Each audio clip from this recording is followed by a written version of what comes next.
Bonjour, aujourd'hui nous allons vous expliquer comment utiliser l'automate de coloration de lame, le modèle DRS60 de chez Sakura.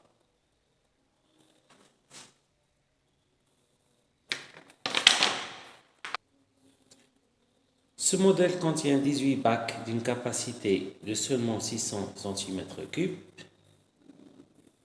Un filtre d'aspiration des émanations permet de réduire les risques d'exposition aux solutions ou des réactifs.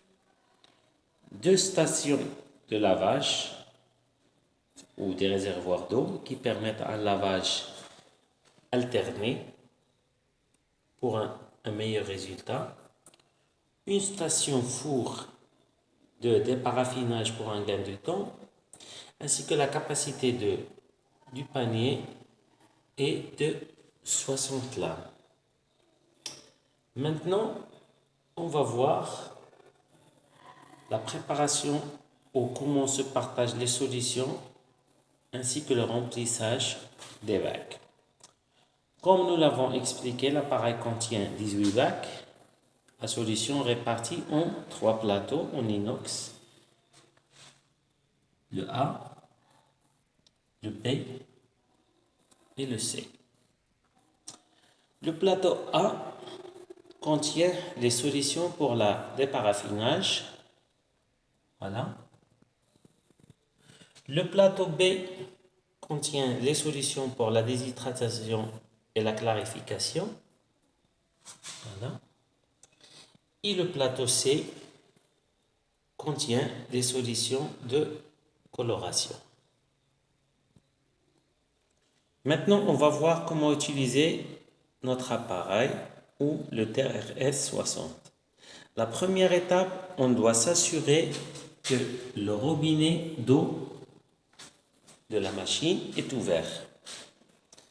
Après, on doit mettre, la deuxième étape, on doit mettre l'interrupteur d'alimentation en position on.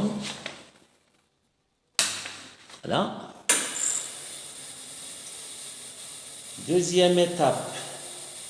Troisième étape, on doit mettre l'interrupteur de séchoir en position on.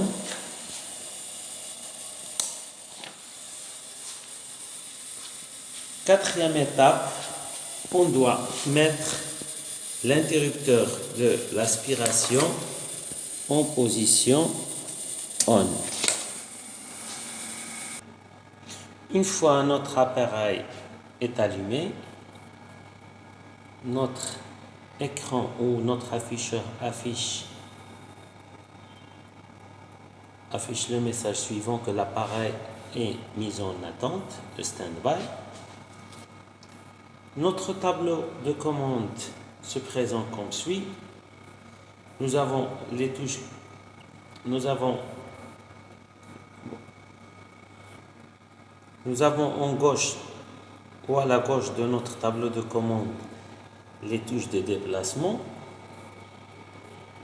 En haut, en bas, à gauche et à droite. Après, nous avons les touches de commande Wash, Hold, Verify, Dry et End, que chaque commande ou chaque bouton correspond à une fonction. Le Wash, c'est la station de lavage. Le Hold, c'est le pause. Verify, c'est la validation du commande. Dry, c'est l'activation du four. End, c'est la fin ou pour programmer la dernière étape de notre programme. La touche Proc pour choisir les programmes ou programme. Change pour changer un programme. Et le bouton Start pour commencer, qui veut dire commencer un programme. Maintenant, je vais vous montrer comment créer un programme